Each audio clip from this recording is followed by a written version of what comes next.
तो कुछ बातें यहाँ से सुन रहा था, कुछ बातें हो रही थी और बहुत सी सारी बातें ज्योतिष शास्त्र में इन विषयों पर, इन बिंदुओं पर है, लेकिन कबीर पंथ के अनुसार, सदगुरु कबीर साहब के विचार के अनुसार उसकी कोई मौलिकता नहीं है। लेकिन कोई भी परंपरा की कुछ न कुछ मौलिकता तो होती है। अगर हम विचार करें, चिंतन करें तो कुछ न कुछ तथ्य हमको प्राप्त हो जाते हैं। यदि हम सत्य का अन्वेषण करें तो कुछ न कुछ तथ्य हमको अवश्य प्राप्त होता है। ज्योतिष शास्त्र में तिथि, नक्षत्र, वार इत्यादि की गणना होती है चंद्रमा के अनुसार, लेकिन पहले ऐसा चीज है जिसका गणना सूर्य के अनुसार होता है। मकर संक्रांति की गणना सूर्य के अनुसार होती है। तो विचारणीय विषय है कि सूर्य का जो अर्थ हमारे जीवन में है, जब सूर्य दक्षिणायन में रहता है तो रात्रि का समय ज्यादा होता है, रात्रि अधिक होती है, अधिक समय तक। और जब सूर्य उत्तरायण में जाता है तो रात्रि धीरे धीरे कम होती जाती है और दिन बढ़ता जाता है। इसका एक अर्थ ये भी है कि जीवन, इससे हमको ये सीख लेना है कि सूर्य एक ज्ञान का प्रतीक है, दीपक का प्रतीक है। अज्ञानता को हटाने के लिए प्रकाश की यात्रा प्रत्येक व्यक्ति को जीवन में करना पड़ता है। अज्ञानता को अगर आप हटाना चाहते हैं, अपनी जड़ता को समाप्त करना चाहते हैं, तो उसके लिए आपको अध्यात्म की यात्रा करनी पड़ेगी। बिना अध्यात्म की यात्रा किए हुए कोई भी व्यक्ति अज्ञानता से दूर नहीं हो सकता है। और वर्तमान परिप्रेक्ष्य में, वर्तमान समय में अध्यात्म एक रहस्य, अध्यात्म के रहस्यों को समझना बड़ा गूढ़ है।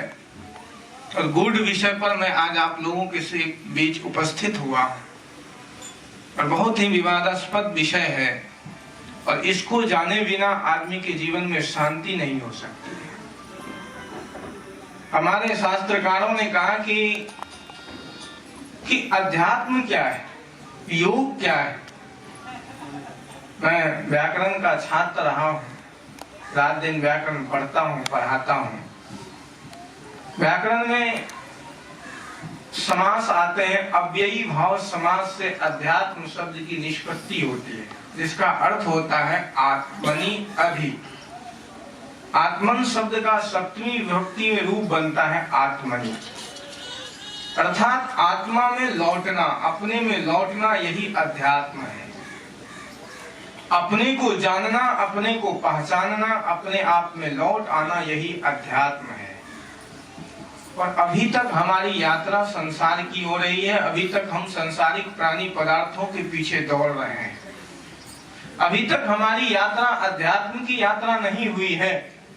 आज हम लोग संकल्प लें कि यहीं से हमारे जीवन के अध्यात्म की यात्रा प्रारंभ होगी, क्योंकि मानव जीवन का परम प्रयोजन यही है, मानव जीवन का परम लक्ष्य यही है, और वो है अध्यात्म की यात्रा। अपने आप को जानना, अपने आप को पहचानना। गीता कहती है कि स्वभावो अध्यात्म उच्यते। भगवान कृष्ण गीता में कहते कि स्वभाव ही अध्यात्म है। और अभी तक हम असहज होकर के जीवन जी रहे हैं, अभी तक हम स्वाभाविक जीवन नहीं जी रहे हैं।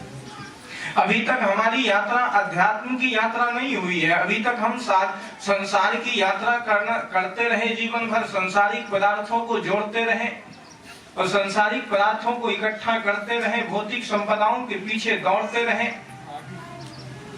और भौतिक संपदाओं से कभी भी कोई व्यक्ति तृप्त नहीं हो सकता। भौतिक संपदाओं को भौतिक संपदाओं को इकट्ठा करके कोई भी व्यक्ति आत्मिक शांति तक उपलब्ध नहीं हो सकता है। एक भी व्यक्ति आप ढूंढ करके ले आइए जो व्यक्ति कहे कि भौतिक संपदाओं से हमारी तृप्ति हो गई, भौतिक संपदाओं से हमें सब कुछ मिल गया, अब कुछ नहीं चाहिए। धन से आज तक कोई भी व्यक्ति तृप्त नहीं हुआ। पद से आज तक कोई भी व्यक्ति तृप्त नहीं हुआ है, मकान जायदाद से आज तक कोई भी व्यक्ति तृप्त नहीं हुआ है। सदा ही प्राणी संसार से अतृप्त ही जाता है और जीवन के अवसान काल में पाता है कि जिस प्राणी पदार्थों के लिए हम जीवन भर यत्न करते रहे, प्रयत्न करते रहे, जिस प्राणी पदार्थों की यात्रा करते रहे, उसमें आज तक कोई भी व्यक्ति तृप्त नहीं हुआ है। किसी की भी तृप्ति आज तक नहीं हुई है संसार से। कोई भी व्यक्ति संसार से तृप्त नहीं जाता है। उपनिषद में आता है, कठोपनिषद में श्रेय और प्रेय मार्ग। नचिकेता यमराज ने नचिकेता को समझाते हुए कहा कि एक मार्ग है श्रेय का, आत्म तृप्ति का, जहां जाने के बाद आदमी तृप्त हो जाता है, जहां जाकर के कुछ बचता नहीं है, जहां जाकर के आदमी खो जाता है। एक मार्ग है साधना का, आत्म तृप्ति का, और एक मार्ग है उपलब्धि का, भौतिक संपदाओं के अर्जन का, जहां शांति नहीं है, जहां केवल चाह है, पिपासा है, जिज्ञासा है, और की वासना है कि कितना हम संसार को जोड़ लें, कितने प्राणी पदार्थों को इकट्ठा कर लें। एक छोटी सी घटना इस संदर्भ में आप लोगों से कह दूं। एक भिखारी था, भीख मांगता था। एक दिन संयोग से उसकी भेंट हो गई नारद जी से। कहानी है, काल्पनिक है, लेकिन प्रसंग के अनुसार बहुत ही मनुष्य के जीवन से बहुत ही लगा हुआ है। नारद जी से उसकी भेंट हो गई। नारद जी से उस भिखारी ने कहा कि सुबह का समय है, कुछ न कुछ तो तुमको देना ही पड़ेगा, मैं लेने के लिए आया हूं, और बिना दिए तुमको यहां से हम जाने नहीं देंगे। नारद जी ने कहा कि मेरे पास जो धन है वो लेने की सामर्थ्य तुम में है नहीं। संग चले सोई धन है, संतों छूट जाए सोई माया। साथ में जाए वही तो धन है, जो छूट जाए वो सब माया है। नारद जी ने कहा कि मेरे पास जो धन है वो तुम ले नहीं सकते, उसकी पात्रता तुम्हारे अंदर नहीं है, और जो तुम मांग रहे हो वो हम दे नहीं सकते। कहा कुछ नहीं, कुछ न कुछ तो आपको देना ही पड़ेगा, बिना दिए यहां से आपको जाने नहीं देंगे। आज कुछ न कुछ आपको देना ही पड़ेगा। कहा लो मैं एक पत्र लिख देता हूं कुबेर के पास, जितना धन चाहिए तुमको उतना धन कुबेर से प्राप्त हो जाएंगे, मिल जाएगा। एक पत्र लिखा, वो पत्र लेकर के कुबेर के पास गया। कुबेर ने देखा पत्र, कहा कि अपने अनुचर को बुलाया, सेवक को बुलाया, कहा कि ले जाओ इस व्यक्ति को जितना धन चाहिए, जितनी संपत्ति चाहिए उतना दे दो। उसके अनुचर ने कहा कि तुम जब धन ही लेने के लिए आज कुबेर के पास आए हो तो ये छोटा सा भिक्षा पात्र लाने की क्या जरूरत है। आज तो जिस व्यक्ति के पास तुम हो उसके तुम महल मांग लो, मकान मांग लो, धन संपत्ति, हीरे जवाहरात, जो कुछ चाहिए सब मांग लो। इसके लिए भिक्षा पात्र की क्या आवश्यकता है। उस भिखारी ने कहा कि मुझे बस इतना कर दीजिए कि ये भिक्षा पात्र भर जाए, इसके अलावा मुझे और कुछ नहीं चाहिए। मुझे तो बस इतना धन चाहिए जितना में ये भिक्षा पात्र भर जाए, स्वल्पम अल्पम, मुझे तो इतना ही चाहिए जितना में ये भिक्षा पात्र भर जाए, इसके अलावा मुझे और कुछ नहीं चाहिए। हाँ नहीं, आज तुम जो कुछ मांगना चाहो मांग लो। कहा नहीं, मुझे तो बस भिक्षा पात्र भरना चाहिए। वो भिखारी का भिक्षा पात्र उसके अनुचर सेवक लेकर के गए और उसमें धन डालना प्रारंभ किया। आप यकीन नहीं मानेंगे कि कुबेर का कोषागार खत्म हो गया, लेकिन उस भिखारी का भिक्षा पात्र भरा नहीं। कुबेर का कोषागार रिक्त हो गया, लेकिन उस भिखारी का भिक्षा पात्र भरा नहीं। और जब कुबेर को बुलाया गया, कहा कि आपका कोष तो रिक्त हो गया, कुछ भी नहीं बचा, और ये भिखारी का भिक्षा पात्र अब भी खाली है, अब भी रिक्त है। कुबेर ने कहा कि देखो कहीं इसके भिक्षा पात्र में छिद्र तो नहीं है, कि जो धन यहाँ से डालते हैं नीचे जमीन पर तो नहीं जा रहा है। कहा देखो, उल्टा करके देखा तो वो भिक्षा पात्र था आदमी का मस्तिष्क। कहने का अर्थ है दुनिया के सारे भिक्षा पात्र भर सकते हैं, दुनिया का सारा कोष भर सकता है, लेकिन आदमी का मस्तिष्क कभी नहीं भरता है। आदमी का मस्तिष्क हमेशा ही रिक्त रहता है, आदमी हमेशा ही रिक्त में जीता है कि और चाहिए। आदमी कितना भी बैंक बैलेंस कर ले, एक एक व्यक्ति के पास 10-10 खाता होता है ना जी। आजकल तो जनधन वाला खाता सबके पास होगा, प्रधानमंत्री वाला जनधन खाता खुलाए थे कि नहीं, उसमें तो सबका खाता खुल गया, सबके पास बैंक अकाउंट है, बैलेंस है, लेकिन फिर भी पूछो तो कहेगा आदमी पर्याप्त नहीं है। वित्त से आदमी कभी भी तृप्त नहीं हो सकता, न वित्तेन तर्पणीयो मनुष्य, कभी भी आदमी से धन से तृप्ति नहीं हो सकती है। तृप्ति का मार्ग धन नहीं है, लेकिन दुनिया में आदमी धन के पीछे, सांसारिक प्राणी पदार्थों के पीछे दौड़ते रहता है और हमेशा अतृप्त इस दुनिया से जाता है। तृप्ति का मार्ग क्या है, आज मैं यही बताने के लिए आया। इस मकर संक्रांति के पक्ष पर केवल ये एक विचार है मेरा कि तृप्ति का मार्ग क्या है, आत्म शांति का मार्ग क्या है, आत्म कल्याण का मार्ग क्या है। तो जहां आप खड़े हैं, जिस भूमि पर, ये आपका सौभाग्य का विषय है कि पूजनीय साहब जी केवल ध्यान साधना के पक्ष में रहते हैं, केवल साधना करवाते हैं। ये साधना की भूमि है, ये तपो स्थली है। और मैं आपको कुछ सूत्र जीवन में दे करके जा रहा हूं कि साधना का सूत्र क्या है। महर्षि पतंजलि ने कहा था कि योगस चित्त वृत्ति निरोधा। योग क्या है, कहा कि चित्त वृत्ति का निरोध योग है। योगस चित्त वृत्ति निरोधा, चित्त की वृत्तियों का निरोध योग है। पहला सूत्र उसने कहा कि अथ योगानुशासनम। योग क्या है, कहा कि एक अनुशासन है, एक नियंत्रण है, जिसके द्वारा आदमी अपने मन पर नियंत्रण कर ले, जिसके द्वारा आदमी अपने बुद्धि पर नियंत्रण कर ले, जिसके द्वारा आदमी अपने चित्त चेतनाओं पर नियंत्रण कर ले, उसी का नाम तो योग है। अभी आपके जीवन में अनुशासन है, अभी आपके मन पर आपका नियंत्रण है, अभी आपकी बुद्धि पर आपका नियंत्रण है, अभी आपके जीवन पर आपका नियंत्रण है? नहीं है।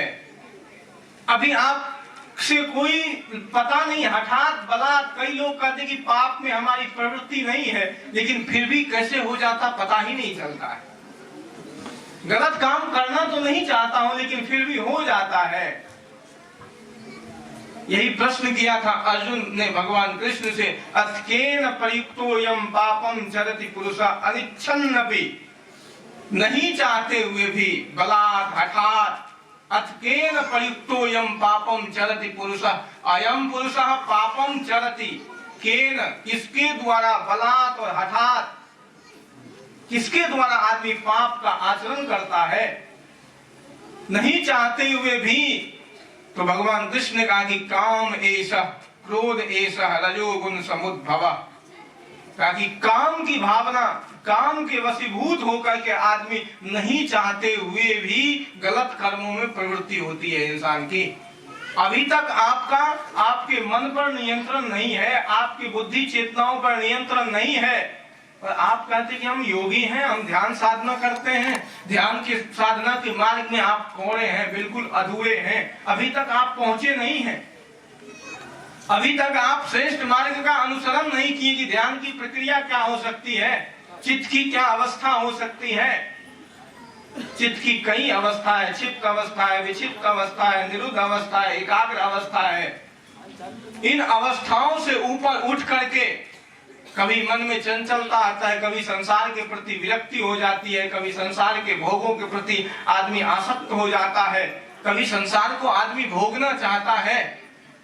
और योग है कि मन को रोकने का मार्ग, मन को निरोध करने का मार्ग, जिसके द्वारा मन का निरोध किया जाए, जिसके द्वारा प्रारंभिक अवस्था से लेकर के योग का प्रारंभिक अवस्था यम, नियम, आसन, प्राणायाम, प्रत्याहार, धारणा, ध्यान और समाधि, अंतिम अवस्था समाधि की है। लेकिन सब लोग समाधि की ही बात करते हैं, जिसको देखो वो समाधि की बात करते हैं कि बाबा जी समाधि कैसे लगेगी।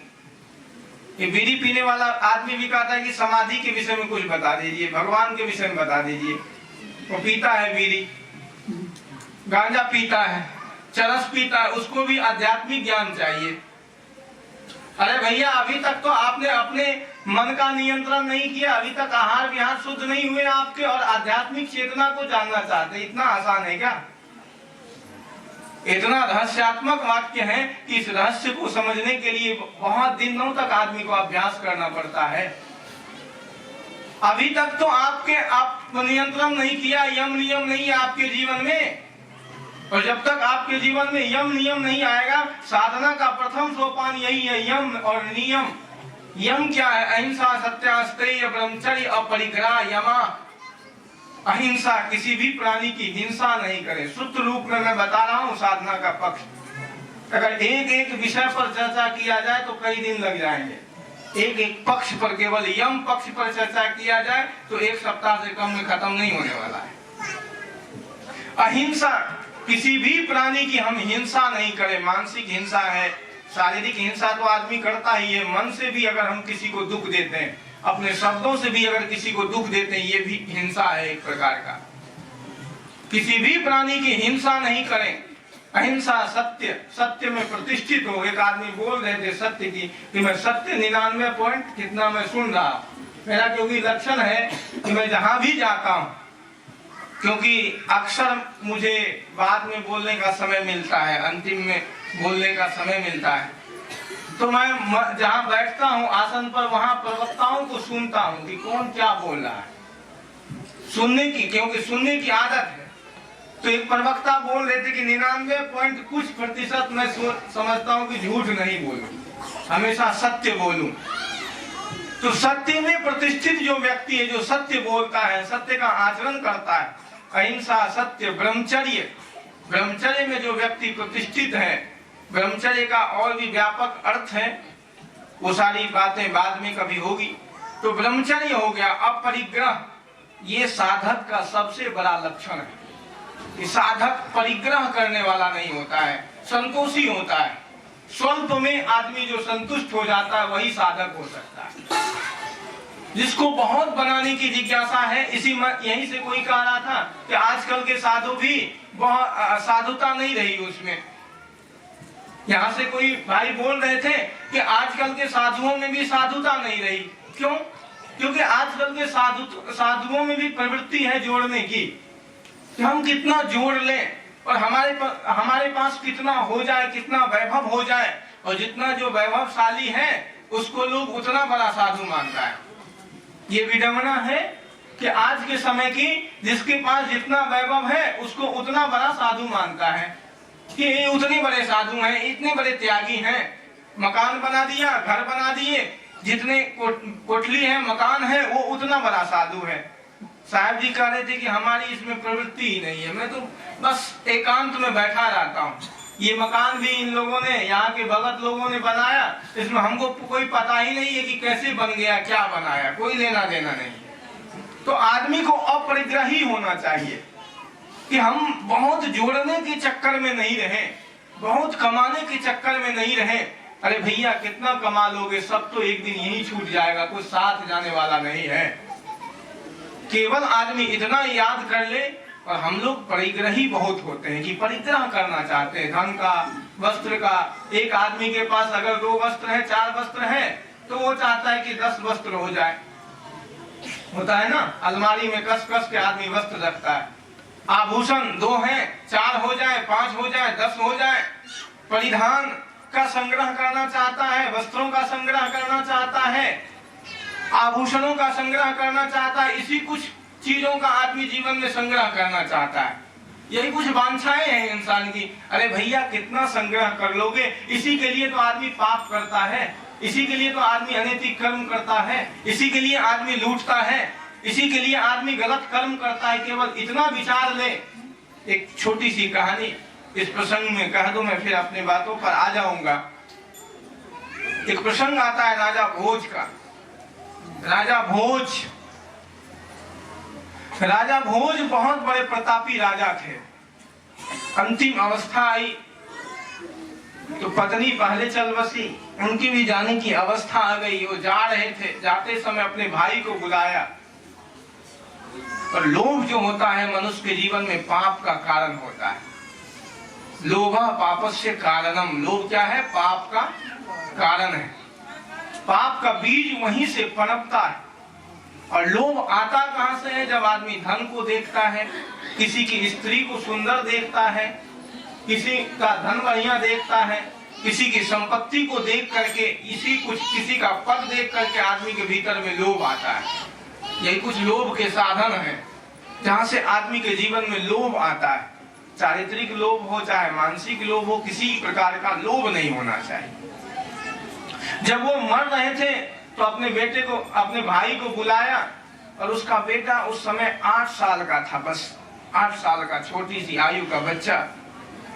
उसने बुलाया अपने भाई को, कहा कि अब तो मैं इस दुनिया से जा रहा हूँ, जाते जाते एक बात मैं कहना चाहता हूँ। अब मेरा तो जाना निश्चित है, मैं तो इस संसार से विदा हो जाऊंगा, लेकिन ये मेरा बेटा है, इसको पढ़ा लिखा करके, योग बना करके इसको राजगद्दी पर बैठा देना, और तुम इतना काम कर देना। उसका नाम था मुंज। उसने क्या किया, उस बच्चे को